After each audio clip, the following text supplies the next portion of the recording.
Imaginemos despertar en mitad de la noche con el corazón latiendo a 1000 por hora, el sudor frío recorriendo la espalda. Uf, una pesadilla. Totalmente. Y con la absoluta convicción de que la casa está bajo fuego de ametralladora. El ruido es ensordecedor, unos golpes metálicos violentos contra el techo. Y claro, la parálisis que se apodera del cuerpo por el miedo a que una bala atraviese la pared, ¿no? Exacto. Hasta que poco a poco la respiración se calma y la mente procesa la realidad. Resulta que no son balas, son simplemente aguacates. Madre mía. Aguacates cayendo de un árbol sobre un tejado de chapa de zinc. O sea, ese nivel de terror visceral, esa paranoia constante y diaria, era la realidad psicológica del arzobispo Óscar Romero. En El Salvador en 1980, claro. Eso es. Y hoy, en este análisis a fondo, vamos a adentrarnos en el documento Romero's Final Days para explorar cómo se llega a ese punto de ebullición tan brutal. Sí, pero bueno, antes de empezar, creo que hay que hacer una declaración de principios fundamental.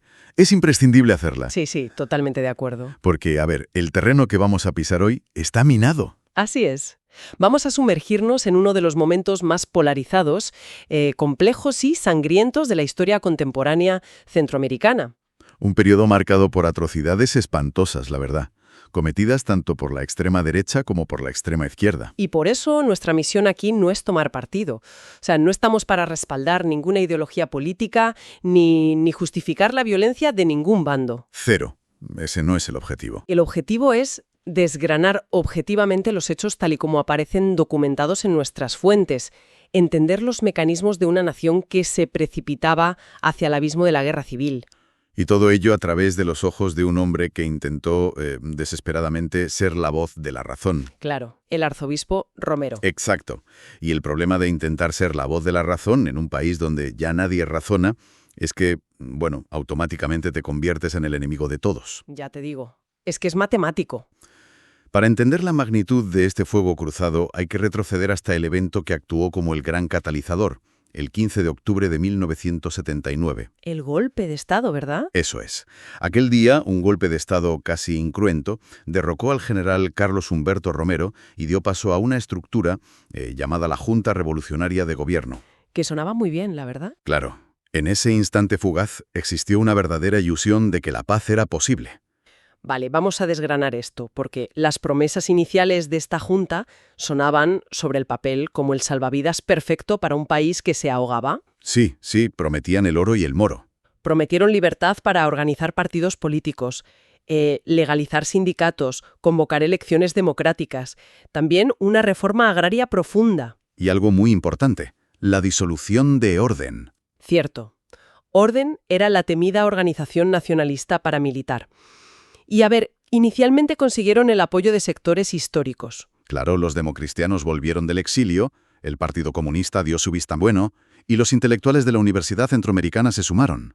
O sea, parecía el inicio de una transición modélica, todos a una. Parecía, pero la realidad subyacente era que la Junta nació con una fractura interna monumental, y letal a la larga. Por la división entre civiles y militares. Bueno, sí, estaba compuesta por civiles y militares, pero los propios militares que ostentaban el poder real tenían visiones diametralmente opuestas sobre cómo gobernar. A ver, explícanos eso. Por un lado, estaba el coronel Adolfo Majano, líder de los oficiales jóvenes, que tenía una visión casi revolucionaria y reformista. Ajá. Pero por el otro lado estaba el coronel Jaime Gutiérrez, que representaba al ala militar institucional, o sea, la más conservadora. Y Gutiérrez y sus aliados estaban completamente paralizados por el terror. Claro, el texto menciona aquí el famoso síndrome de Nicaragua, y creo que es fundamental explicar cómo funcionaba esto psicológicamente en la cabeza de los militares salvadoreños. Es que lo fascinante de esto es, bueno, desde una perspectiva de geopolítica del miedo, claro, es que apenas unos meses antes, en julio del 79, la revolución sandinista había triunfado en la vecina Nicaragua. Que está justo al lado, o sea, lo estaban viendo en primera fila. Totalmente. Los generales salvadoreños vieron cómo sus homólogos nicaragüenses eran derrocados, exiliados o fusilados, y ese síndrome de Nicaragua significaba que la cúpula militar del Salvador percibía cualquier reforma social, por mínima que fuera, Como una amenaza directa. exacto. No lo veían como un avance democrático, sino como el primer paso en una pendiente resbaladiza hacia el comunismo absoluto. Madre mía. O sea, es como intentar desactivar una bomba donde tanto el cable rojo como el azul están diseñados para detonarla. Es una analogía perfecta. Toleraban ciertas reformas de la Junta, sí, pero exigían a cambio vía libre total para reprimir de manera brutal cualquier asomo de protesta social. Para ellos era una cuestión de supervivencia existencial pura y dura. Sí, sí. Y claro, bajo esa premisa, la violencia se disparó exponencialmente. Las manifestaciones pacíficas empezaron a terminar con decenas de cadáveres en las calles. ¡Qué horror! Y la oligarquía rechazó las reformas porque tocaban su bolsillo, imagino. Exactamente. Y por el otro lado, la guerrilla de izquierda las rechazó porque las consideraba insuficientes, una simple distracción del verdadero objetivo. Que era la insurrección armada. Eso es. Y ante esta parálisis y este vacío de poder gigantesco, Monseñor Óscar Romero decide dar un paso al frente. Él apoya el golpe de Estado de octubre, pero a ver, de forma muy condicional, ¿no? Como viéndolo como el último tren para evitar la guerra civil. Claro. Con la Junta inoperante y el país en llamas, la Iglesia era prácticamente la única institución con credibilidad que quedaba en pie. Tela. Menudo peso sobre los hombros de un solo hombre. Imagínate, Romero tenía que organizar todo este caos conceptual para sus feligreses. Y lo hizo estructurando la realidad en lo que sus homilías llamaban el marco de los 3 planes. Ah, sí, los 3 planes. Es muy interesante esto. Era su forma analítica de evaluar quién ofrecía qué al país. Y utilizaba una única métrica innegociable. O sea, cómo afectaba cada plan a la vida de los más pobres. Pues empecemos por el primero de esos 3 planes, el proyecto de la oligarquía. Romero lo rechazó de plano, ¿verdad? Completamente. Básicamente argumentaba que esta élite solo buscaba defender sus privilegios económicos e ignorar décadas de injusticia social. O sea, usando una analogía, Romero les estaba diciendo: compartid el pastel ahora mismo, por las buenas, antes de que alguien venga y queme la panadería entera con todos nosotros dentro. Es que tal cual. Les advirtió que la guerra civil les arrebataría violentamente lo que se negaban a ceder pacíficamente. Y luego está el segundo plan, claro. Sí. Luego analizaba el plan del gobierno de la Junta. A este le otorgaba un apoyo sumamente frágil. Muy con pinzas, ¿no? Exacto. Celebraba las intenciones de implementar reformas agrarias que dieran tierras a los campesinos, por supuesto, pero repudiaba absolutamente la represión militar. La que estaban usando para sofocar el descontento en las calles, claro, no podía avalar eso. Para nada. Y finalmente llegamos al tercer plan, el de las organizaciones populares y la izquierda revolucionaria. Aquí él apoyaba la búsqueda genuina de justicia social de estos grupos, pero, y esto es clave, rechazaba de forma categórica la violencia guerrillera, los secuestros, las ocupaciones por la fuerza. Y sobre todo la ideología marxista que muchos adoptaron en ese momento, ¿no? Exactamente. Romero tenía un problema muy profundo con la doctrina marxista de la época, porque, a sus ojos, reducía al ser humano a un simple engranaje. Un engranaje dentro de una gran máquina revolucionaria. Sí. Consideraba que esa ideología despreciaba algo que era el pilar existencial del campesino salvadoreño, o sea, su fe. Claro, la religión. Argumentaba que no se puede decir que se ama al pueblo mientras se le intenta arrancar a Dios de su cultura. Bueno, a ver, espera, ahí tengo que hacer de abogado del diablo un momento. Dispara. Entiendo perfectamente la postura teológica de Romero y su defensa de la fe, pero seamos realistas.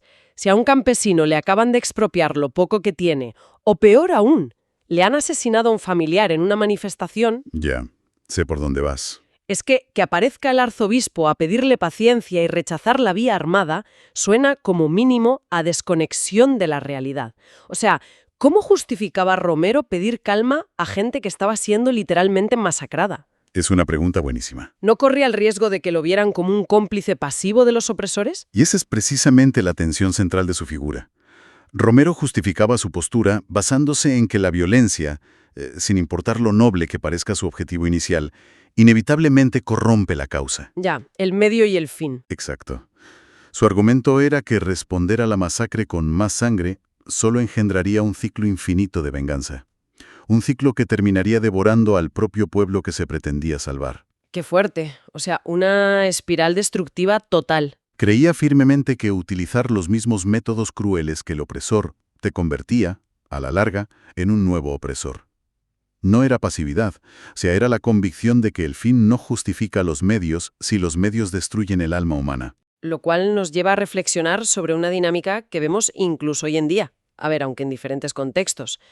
El peligro extremo de intentar mantener la moderación y la neutralidad en un entorno ultrapolarizado. Uf, totalmente. Es el peor sitio para estar.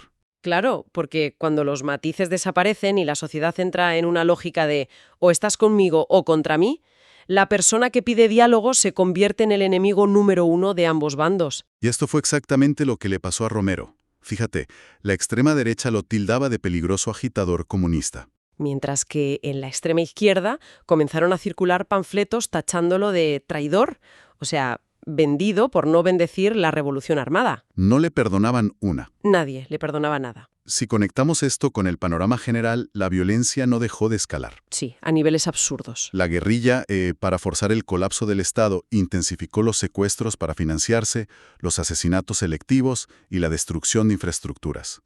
Buscaban generar tal caos que la insurrección popular fuera la única salida. Y en el lado opuesto, como reacción, el aparato del Estado y los grupos paramilitares desataron una represión de una ferocidad inaudita, operando a través de los tristemente célebres escuadrones de la muerte. Exactamente. Y aquí el texto arroja luz sobre cómo funcionaba exactamente la maquinaria de esos escuadrones e introduce a una figura clave, el exmayor Roberto Dawison.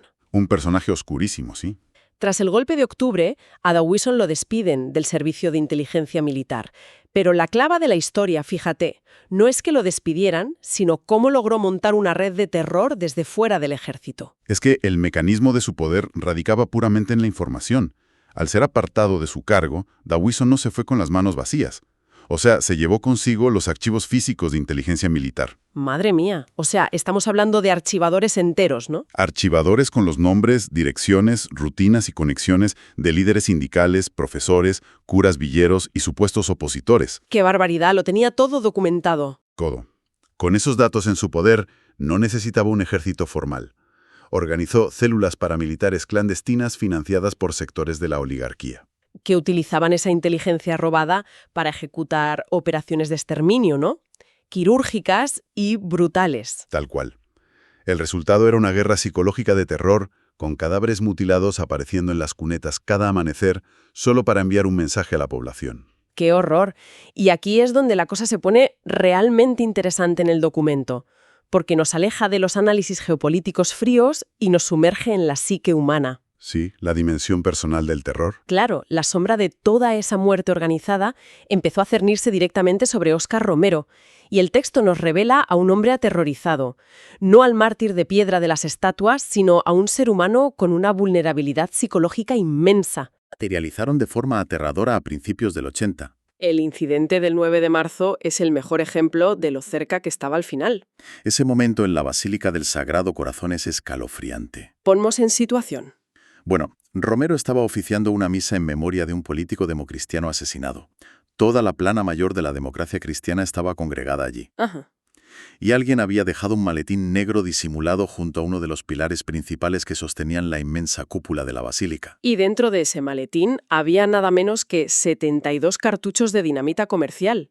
72. Conectados a un mecanismo de relojería, sí. La intención no era dar un susto, para nada. Claro, porque los peritos en explosivos confirmaron posteriormente que la cantidad de dinamita estaba calculada con una precisión matemática para derribar la cúpula entera sobre la multitud. Hablamos de cientos de muertos potenciales, incluyendo, por supuesto, al propio arzobispo. ¿Y sabes qué es lo más fuerte? Lo único que impidió la masacre fue que el temporizador falló mecánicamente. O sea, un simple error de relojería. Es un milagro, la verdad. A esto se sumaba que Dawison, con total impunidad, había aparecido en la televisión nacional leyendo listas de comunistas. ¿En abierto? En abierto. Y advirtiendo directamente a Romero que aún estaba a tiempo de corregir sus errores. Es que, con ese nivel de acoso sistemático, la vida diaria de Romero se convierte en una tortura absoluta.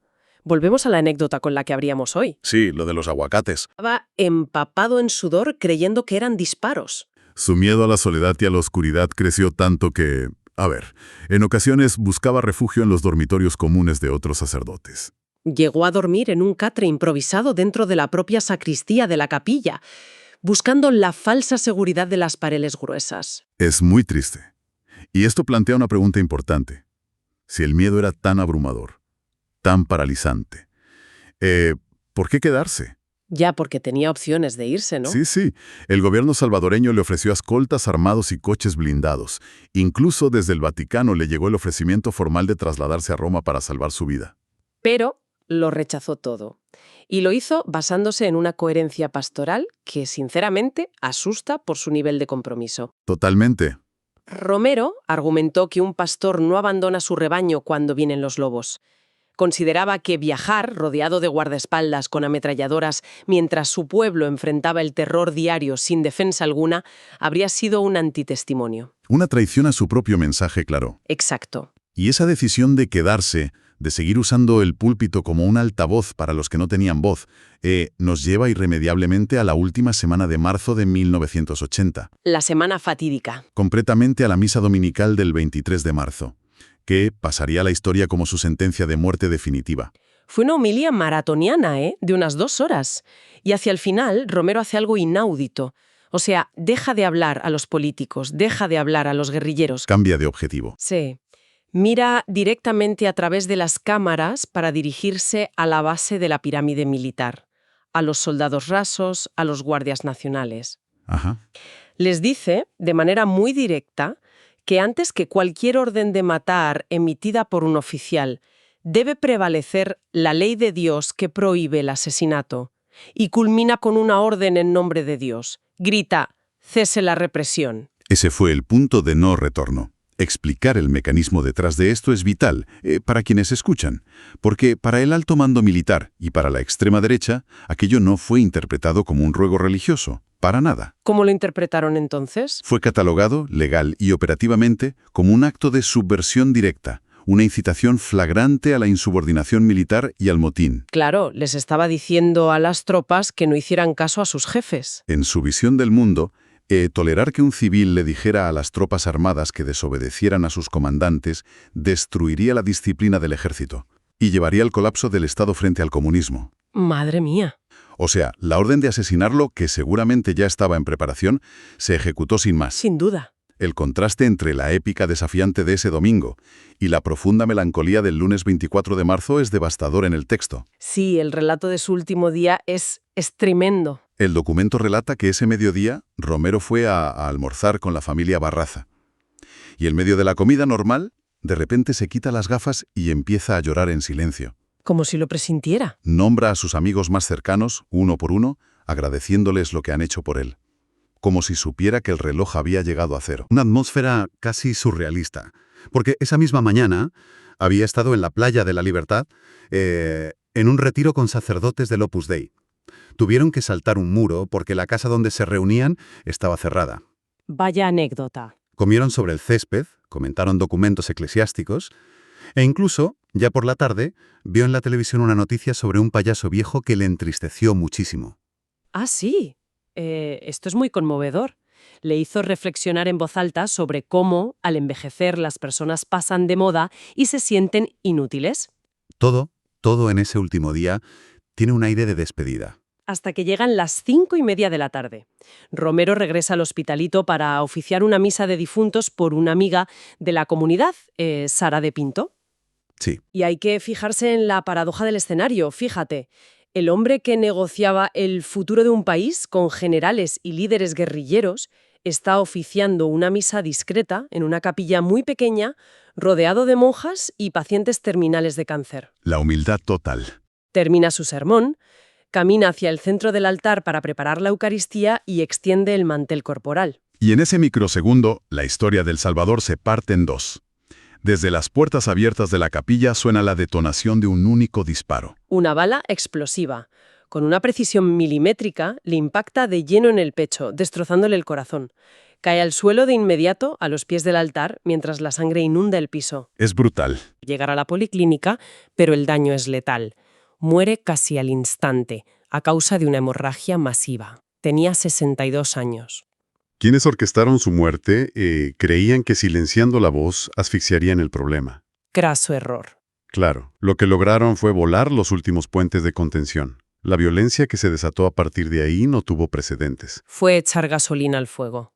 Y la prueba irrefutable de que la tragedia no había hecho más que empezar ocurrió apenas 6 días después, el 30 de marzo, durante su funeral, que cayó en Domingo de Ramos. Sí, si alguien en su ingenuidad esperaba que la conmoción por el asesinato de un arzobispo generara un alto el fuego o un momento de contrición nacional, la realidad le golpeó duramente en la cara. Totalmente. El funeral se celebró al aire libre, en la plaza frente a la Catedral Metropolitana, con decenas de miles de personas congregadas. Y de repente, el infierno. En medio de la ceremonia solemne estallaron bombas de estruendo en la plaza, seguidas de ráfagas de tiroteos desde los edificios adyacentes. ¡Qué horror! Madre mía. El pánico que se apoderó de la multitud fue incontrolable. Decenas de miles de personas aterrorizadas intentaron huir o buscar refugio dentro de la catedral, todas simultáneamente. Lo que provoca unas estampidas catastróficas. Exacto. Se produjeron estampidas humanas horribles. Decenas de personas, muchas de ellas ancianos y mujeres, murieron aplastadas o asfixiadas bajo la multitud aterrada. Y mientras tanto, el ataúd de Ronero tuvo que ser ingresado a toda prisa en el interior del templo para darle una sepultura de emergencia en la cripta. Mientras fuera, la plaza quedaba sembrada de cadáveres y zapatos abandonados. Una escena dantesca. Y después de esa barbarie televisada al mundo entero, entra en juego lo que quizás sea la parte burocráticamente más cínica e indignante de todo el documento. El apagón de la justicia. El apagón absoluto del sistema de justicia. Porque claro, se nombra un juez, Atilio Ramírez Amaya, para investigar el asesinato. Pero el sistema dejó muy claro cómo iba a funcionar. No le dejaron ni empezar, ¿no? A los 3 días de iniciada la investigación, un comando de sicarios irrumpe en la casa del juez para acribillarlo. Es que es muy fuerte. Él logró sobrevivir únicamente porque tenía un arma y respondió al fuego, pero tuvo que huir al exilio en Venezuela de inmediato. ¡Qué barbaridad! Entonces, claro, la investigación judicial quedó completamente paralizada. Durante 14 largos años. Durante toda la década de los 80, El Salvador se desangró en una guerra civil total, que dejó más de 75.000 muertos. El expediente de Romero simplemente acumuló polvo. ¡Qué impotencia! No fue hasta el 92, con la firma de los acuerdos de paz y el final del conflicto armado, que la comunidad internacional forzó a las Naciones Unidas a establecer una comisión de la verdad independiente para esclarecer los crímenes de guerra. Y aquí llegamos al desenlace de la investigación, fíjate. En 1993, esa comisión publica sus hallazgos y confirma, sin dejar lugar a dudas, lo que el país entero susurraba en secreto. Que el líder paramilitar y exmayor de inteligencia, Roberto D'Aubuisson, fue quien dio la orden directa de ejecutar a Óscar Romero, utilizando la estructura de sus escuadrones de la muerte. Y por cierto, hay que decirlo, D'Aubuisson nunca rindió cuentas ante la justicia terrenal. Murió de un cáncer de garganta en el 92, un año antes de que el informe viera la luz. Sí, el informe de la ONU se hace público el 15 de marzo del 93, detallando meticulosamente la conspiración, los nombres, los francotiradores y toda la logística operativa. Finalmente, la verdad oficial estaba sobre la mesa, a disposición de los tribunales. Entonces, ¿qué significa todo esto para la justicia y para las víctimas? Pues el documento nos da la respuesta y es un golpe en el estómago. Es un jarro de agua fría enorme. Exactamente 5 días después de la publicación del informe de la Comisión de la Verdad, la Asamblea Legislativa salvadoreña, en un movimiento político fulminante, aprueba una ley de amnistía general, absoluta e incondicional para todos los crímenes políticos cometidos durante la guerra. Es tremendo. El caso de Óscar Romero, junto con miles de otros, se cerró judicialmente en 1994. Se clausuró sin que hubiera un solo juicio, una sola condena, ni un solo responsable tras las rejas. Es un mecanismo político profundamente doloroso de analizar. Con el paso de las décadas, y bajo administraciones de distintos partidos, el Estado salvadoreño terminó admitiendo su responsabilidad moral y extrajudicial, o sea, aceptando las conclusiones de la ONU. Ya, pero en aquel momento crítico de los años 90, la decisión del Estado fue legislar el olvido. Se priorizó cimentar una paz institucional y frágil a costa de amputar el brazo de la justicia penal. Menudo viaje emocional e histórico hemos hecho hoy a través de este documento. O sea, hemos recorrido el camino desde la frágil esperanza de una junta reformista de militares divididos hasta la mecánica implacable del terror clandestino de los escuadrones de la muerte. Y todo ello centrado en la figura de un pastor atormentado por el miedo, que se negó a abandonar su puesto cuando la polarización exigía sangre. Es un análisis sobre el precio incalculable de intentar detener el péndulo de la violencia una vez que se ha puesto en movimiento. Totalmente. Y esto nos deja con un pensamiento final ineludible para quienes nos escuchan hoy.